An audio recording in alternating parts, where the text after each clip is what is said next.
नमस्कार साथियों, स्वागत है आप सबका आल्हा उदल के वीर गाथा के इस सीरीज में। और आप सुन रहे हैं भैंसा नथाई उर्फ अमरजीत का विवाह उर्फ कर्नाटक की लड़ाई की कहानी, जिसमें पिछले भाग में आपने जाना कि भानुमति अपने मायावी भैंसे को लेकर पृथ्वीराज चौहान के दरबार में गई और वहां उसने शर्त रखी कि जो भी इस भैंसे की नाक में नकेल पहनाकर उसे अपने वश में करेगा उसी से मेरा विवाह होगा। और इस चुनौती को स्वीकार किया राजकुमार ताहार ने। परंतु जब उसे पता चला कि यह मायावी भैंसा है तो उसने तुरंत भैंसे से लड़ने के लिए मना कर दिया। फिर वहां से निराश होकर भानुमति माता दुर्गा के साथ बिरियागढ़ के लिए निकल पड़ती है। यहाँ तक की कहानी आपने पिछले भाग में जाना। अब कहानी में आगे बढ़ें उससे पहले आपसे वही रिक्वेस्ट कि अगर आप इस चैनल पर पहली बार आए हैं तो चैनल को सब्सक्राइब करें, वीडियो को लाइक करें और ज़्यादा से ज़्यादा शेयर करें। अब आते हैं कहानी पर। बिरियागढ़ यानी वीरों की धरती। 52 गढ़ों की श्रृंखला में बिरियागढ़ का नाम विशेष सम्मान के साथ लिया जाता था। यह गढ़ ऊंची, कठोर और काले पत्थरों की विशाल पहाड़ियों पर बसा था। चारों ओर गहरी खाइयां, लोहे जड़े फाटक और बुर्जों पर दिन रात पहरा देते सजग सैनिक। गढ़ की प्राचीर इतनी मजबूत थी कि शत्रु की तोपें भी उसे भेदने से पहले दम तोड़ देती थी। गढ़ के भीतर चौड़ी पथरीली सड़कें, सुसज्जित बाजार और वीरों से भरे अखाड़े थे, जहां बालक खेल खेल में तलवार पकड़ना सीखते और युवा युद्ध को धर्म मानकर तलवार चलाना सीखते। बिरियागढ़ केवल एक दुर्ग नहीं था, वह वीरता का विद्यालय था। जनता, शासन और बिरियागढ़ की प्रजा सीधी साधी परंतु साहसी थी। यहाँ नारी सम्मानित थी और अन्याय के लिए कोई स्थान नहीं था। राजा की कचहरी में निर्णय शीघ्र होते और न्याय बिना भेदभाव के मिलता था। यही कारण था कि बिरियागढ़ का नाम दूर दूर तक धर्म, न्याय और पराक्रम के लिए प्रसिद्ध था। हीर सिंह और वीर सिंह पराक्रम के प्रतीक बिरियागढ़ के सिंहासन पर विराजमान थे। दोनों के लंबे सुदृढ़ शरीर, चौड़ी छाती और भुजाओं में लोहे जैसा बल था। उनकी आंखों में एक साथ करुणा और क्रोध दोनों बसते थे। करुणा अपनी प्रजा के लिए और क्रोध अन्याय करने वालों के लिए। उनके सिर पर केसरिया पगड़ी, गले में रुद्राक्ष की माला और कमर में सदैव बंधी रहती थी तेज धार वाली तलवार, जो केवल युद्ध में ही नहीं न्याय में भी उठती थी। हीर सिंह वीर सिंह केवल बाहुबल के धनी नहीं थे, वे रणनीति में भी निपुण थे। शास्त्र और शस्त्र दोनों के ज्ञाता थे। कहा जाता था कि यदि युद्ध भूमि में यह दोनों उतर जाएं तो शत्रु की सेना पहले ही मन से हार मान लेती थी, और यदि कचहरी में बैठ जाएं तो सबसे बड़ा अपराधी भी सच बोलने को विवश हो जाते थे। बिरियागढ़ में वीरों की कमी नहीं थी और कायरों के लिए कोई स्थान भी नहीं था। राजकुमारी भानुमति अपने मायावी भैंसे के साथ और अदृश्य रूप में मां दुर्गा की कृपा लेकर बिरियागढ़ की ओर चल पड़ी थी। उसके कदमों में अब भी विश्वास था और मन में मां दुर्गा के वचनों की गूंज थी। जैसे ही भानुमति बिरियागढ़ की सीमा में पहुंची तो वहां भी वैसा ही दृश्य देखने को मिला जैसा पहले पृथ्वीराज चौहान के राज्य में हुआ था। जिसकी भी दृष्टि भानुमति पर पड़ी वह ठहर गया। उसके मुखमंडल की आभा, सुडौल शरीर और नटनी के वेश में भी छलकती राजसी गरिमा सबको मोहित कर रहे थे। नगर की स्त्रियां उसकी सुंदरता देखकर ईर्ष्या से भर उठे और युवक उस पर से नजरें नहीं हटा सके। जब भानुमति ने नगर और फिर दरबार में अपने विवाह का प्रस्ताव रखा तो क्षण भर के लिए पुरुषों के मन में उत्साह की लहर दौड़ गई। कई वीरों के चेहरे खिल उठे, पर जैसे ही उसने आगे की शर्त दोहराई कि जो मेरे इस भैंसे की नाक में नकेल पहनाएगा और मेरे भैंसे को अपने वश में करेगा वही मेरा पति बनेगा, तो सभी का वह उत्साह धीरे धीरे डर में बदल गया। और जब भैंसे को सामने लाया गया तो उसकी विशाल देह, तेज आंखें और छिपी हुई माया जिसका सबको स्पष्ट अनुभव हो रहा था। फिर भी खूबसूरत दुल्हन पाने की लालसा में एक एक कर कई वीर आगे बढ़े, पर भैंसे की माया रूपी विशाल शरीर को देखकर उनके पसीने छूट गए। कोई बहाना बनाकर पीछे हटा तो कोई मौन साधकर भीड़ में गुम हो गया। अंततः महाराज हीर सिंह और वीर सिंह ने स्वयं आगे आकर स्पष्ट शब्दों में कहा कि देवी, हमारे राज्य में अधिकांश वीरों का विवाह हो चुका है और जो अविवाहित हैं वे इस प्रकार बेवजह अपने प्राण संकट में नहीं डाल सकते। उन्होंने आगे कहा कि इसलिए यहाँ कोई भी तुम्हारे भैंसे को नाथने का प्रयास नहीं करेगा। तुम किसी अन्य राज्य में अपने वर खोजो। जिस पर भानुमति ने बहुत तर्क वितर्क किया। उसने साहस, धर्म और वीरता की दुहाई दी, पर महाराज हीर सिंह और वीर सिंह का निर्णय अडिग था। उनके सामने भानुमति के सभी तर्क निष्फल सिद्ध हुए। अंततः थक हार कर राजकुमारी भानुमति ने मौन धारण किया और अपने भैंसे की रस्सी थामी, नटनी का वेश संभाला और बिना कोई शिकायत किए विरियागढ़ की सीमा पार कर दूसरे राज्य की ओर चल पड़ी। पर उसके मन में अब एक प्रश्न और गहरा हो चुका था कि क्या सचमुच इस धरती पर कोई ऐसा वीर नहीं है जो नियति की इस परीक्षा को पूरी कर सके। अब कहानी एक और गढ़ की ओर बढ़ने को तैयार थी, जहां शायद भाग्य अपना असली रूप दिखाने वाला था। भानुमति एक राज्य से दूसरे राज्य, एक गढ़ से दूसरे गढ़ भटकती रही। 52 गढ़ों में उसने हर जगह जाकर अपना प्रस्ताव रखा कि जो भी मेरे भैंसे की नाक में नकेल पहनाएगा और उसे नाथ कर अपने वश में करेगा, वही मेरा पति बनेगा। परंतु उसे कहीं उत्साह दिखा, कहीं वीरता का दावा दिखा, तो कहीं भीड़ उमड़ पड़ी। पर जैसे ही भैंसों को सामने लाया जाता, सबके हौसले डगमगा जाते। कुछ वीरों ने अपनी शान और अहंकार में आगे बढ़ने का साहस भी किया और उन्होंने भैंसे को नाथने का प्रयास भी किया, पर वह भैंसा साधारण नहीं था। किसी को उसने सींगों से उछाल दिया तो किसी को पैरों तले रौंद डाला, जिससे वे वीर बुरी तरह घायल हो गए और अखाड़े में कराहते रह गए। धीरे धीरे भानुमति की शर्त अब भय का प्रतीक बन चुकी थी। राज्य दर राज्य भटकते हुए आखिरकार एक रात थकी हुई, टूटी और निराश भानुमति एक घने जंगल में अपने भैंसे के साथ पहुंची, जहां चांदनी पेड़ों की डालियों से छनकर टूट टूट कर धरती पर गिर रही थी। वहीं उसने भैंसे को एक वृक्ष में बांध दिया और अपने सिर की टोकरी धरती पर जोर से पटक दी। फिर विलाप करती हुई भानुमति वहीं धरती पर बैठ गई और फूट फूट कर रोने लगी। उसका धैर्य अब जवाब दे चुका था। आवेश में आकर उसने अपना खंजर निकाला और कांपते हाथों से उसे अपने गले पर रख दिया और आंसू भरी आंखों से उसने कहा, अब मैं अपने प्राण दे दूंगी। लगता है यह धरती वीरों से खाली हो चुकी है।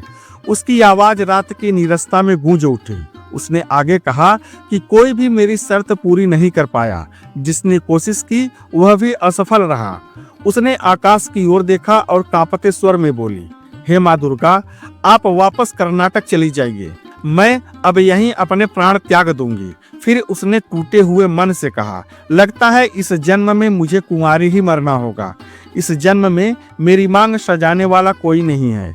जंगल उसके विलाप का मूक साक्षी बना रहा, पर नियति अब भी मौन नहीं थी। उसका विलाप सुनकर माता दुर्गा मुस्कुराती हुई उसके सामने प्रकट हुई और हाथ में खंजर थामे, आंखों में वेदना और हृदय में उफनता तूफान लिए जब राजकुमारी भानुमति ने माता दुर्गा के चरणों में अपनी व्याकुल पुकार रखी, तब स्वयं जगजननी भी क्षण भर के लिए गंभीर हो उठी। राजकुमारी की व्यथा केवल अपमान की नहीं थी, बल्कि वह उसके अपने स्वाभिमान, अपने निश्चय और अपने भविष्य की पीड़ा भी थी। फिर उसके मन की व्यथा को शांत करने के लिए माता दुर्गा ने शांत किंतु दृढ़ स्वर में कहा, बेटी, यदि तुम अपनी जान देना चाहती हो तो दे सकती हो। मैं तुम्हें रोकूंगी नहीं, परंतु उससे पहले एक राज्य अभी शेष है। एक ऐसा राज्य जिसे वीरों की भूमि कहा जाता है। वहां के योद्धा केवल बलशाली ही नहीं, बल्कि पराक्रमी, धर्मनिष्ठ और न्याय के रक्षक हैं। और मैं चाहती हूँ कि एक बार वहां भी चलकर देख लेते हैं। माता के शब्दों में अद्भुत विश्वास था। उन्होंने आगे कहा, यदि वहां भी तुम्हारी शर्त पूरी न हो सके, यदि वहां भी तुम्हारे मान और संकल्प को सम्मान न मिले, तब जो करना चाहो करना, मैं तुम्हें रोकूंगी नहीं। माता की यह बात सुनकर भानुमति के मन में आश्चर्य और संशय दोनों जाग उठे। उसने दृढ़ स्वर में पूछा, माँ, ऐसा कौन सा राज्य है जहाँ मेरी यह शर्त पूरी हो सकती है, जिसे आज तक बड़े बड़े सूरवीर भी पूरा न कर सके और जिस कसौटी पर सभी पराजित हो चुके हैं। तब माता दुर्गा के मुख पर मंद मंद मुस्कान फैल गई। उन्होंने गर्व और विश्वास के साथ कहा, बेटी, वह राज्य है महोबा। हाँ, वही महोबा जहाँ के राजा है परमाल, जिनके दरबार की शोभा है आल्हा, उदल, मलखान और ढेवा जैसे अजय वीर। वह धरती केवल युद्ध की नहीं, धर्म और मर्यादा की भी है। वहाँ अन्याय टिक नहीं सकता और जहाँ नारी के सम्मान से बड़ा कोई धर्म नहीं है। माता ने आगे कहा, मुझे पूर्ण विश्वास है कि वहाँ तुम्हारी मनोकामना अवश्य पूरी होगी। इसलिए पहले महोबा चलो, वहाँ सब कुछ देखो, परखो, उसके बाद तुम्हें जो उचित लगे वही करना। मैं तुम्हारे निर्णय में बाधा नहीं बनूंगी। माता के इन वचनों से भानुमति के मन में पहली बार आशा की किरण फूटी। उसके चेहरे की उदासी कुछ हल्की हुई और आंखों में बुझी हुई अग्नि फिर से प्रज्वलित हो उठी। अब उसका मार्ग स्पष्ट था, महोबा की ओर, वीरों की धरती की ओर, जहां भाग्य उसका इंतजार कर रहा था। माता दुर्गा के वचनों से एक विश्वास की शक्ति पाकर राजकुमारी भानुमति ने अपने हाथों से खंजर को सावधानी पूर्वक अपने पास रखा। वह खंजर अब आत्मत्याग का नहीं, बल्कि अब धैर्य और प्रतीक्षा का प्रतीक बन चुका था। अपने साथ वह दिव्य भैंसे को लेकर माता के साथ महोबा की ओर प्रस्थान कर गई। यह यात्रा केवल दूरी तय करने की नहीं थी, बल्कि भाग्य की दिशा भी बदलने वाली यात्रा थी। उधर महोबा की स्थिति बिल्कुल भिन्न थी। जैसा कि इस कथा के पहले भाग में बताया जा चुका है कि उस समय महोबा के सभी प्रमुख वीर आल्हा, उदल, मलखान, ढेवा और अन्य पराक्रमी योद्धा अपने अपने ससुराल गए थे, जिस कारण कचहरी कुछ दिनों के लिए स्थगित कर दी गई थी। वीरों की उस धरती पर इस समय युद्ध की गर्जना नहीं थी, तलवारों की झंकार नहीं थी। महोबा का किला शांत था, परंतु उस शांति के भीतर भी सतर्कता बनी हुई थी। इस समय महोबा में केवल एक ही वीर उपस्थित था, वह था अमरजीत, वीर उदल का पुत्र। वह अभी किशोरावस्था में था, पर उसके आचरण में पूर्ण वीरता और जिम्मेदारी झलकती थी। महोबा की रक्षा का भार उसी के कंधों पर था और वह इस दायित्व को पूरी निष्ठा से निभा भी रहा था। अमरजीत की दिनचर्या अनुशासन और साधना से भरी थी। सूर्य की पहली किरण के साथ ही वह अखाड़े में उपस्थित हो जाता। अपने मित्रों के साथ वह शस्त्र अभ्यास करता, युद्ध कौशल का रियाज करता और अखाड़े की देखरेख करता। उसके अभ्यास में केवल बल नहीं, बल्कि संयम और मर्यादा भी झलकती थी। अखाड़े से लौटकर वह नगर की गलियों में निकलता, प्रजा की कुशल क्षेम पूछता और यह सुनिश्चित करता कि महोबा की धरती पर किसी को भय या अन्याय का सामना न करना पड़े। उसके लिए महोबा केवल एक राज्य नहीं, बल्कि पिता की अमानत और धर्म की भूमि भी थी। वीरों की अनुपस्थिति में महोबा असहाय नहीं था, क्योंकि वहां एक ऐसा पुत्र खड़ा था जिसकी नसों में उदल का रक्त और हृदय में धर्म और वीरता का दीप जल रहा था। और यही वह समय था जब नियति अपने अगले अध्याय की रचना कर रही थी। एक ओर माता दुर्गा के साथ महोबा की ओर बढ़ती राजकुमारी भानुमति और दूसरी ओर महोबा की रक्षा में तत्पर वीर अमरजीत।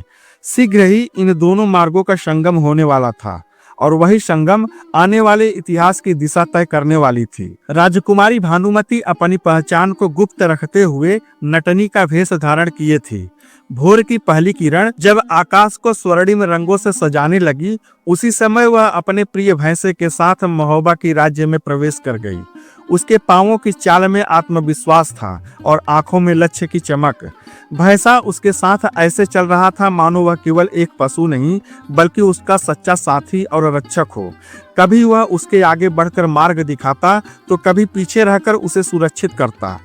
राह चलते लोग उस दृश्य को देखकर ठिठक जाते। एक नटनी के वेश में युवती और उसके साथ इतना विशाल, शांत और अनुशासित भैंसा, यह दृश्य स्वयं में अद्भुत और मोहक था। महोबा के भीतर प्रवेश करते ही राजकुमारी की दृष्टि वहां के सुंदर बागों पर पड़ी। हरियाली से सुशोभित वो बाग, फूलों की सुगंध और पक्षियों की मधुर चहचहाहट, सब कुछ ऐसा प्रतीत हो रहा था मानो इस धरती पर वह बाग स्वयं वीरों के विश्राम के लिए ही बनी हो। उन्हीं बागों के मध्य एक विशाल अखाड़ा स्थित था, जहां से शस्त्रों की टकराहट और पहलवानों की हुंकार सुनाई दे रही थी। भानुमति भैंसे को साथ लिए धीरे धीरे उसी अखाड़े की ओर बढ़ी। अखाड़े के भीतर उस समय अमरजीत अपने मित्रों के साथ रियाज में लीन था। सभी युवा वीर केवल लंगोट धारण किए दंड बैठक, कुश्ती और शस्त्राभ्यास कर रहे थे।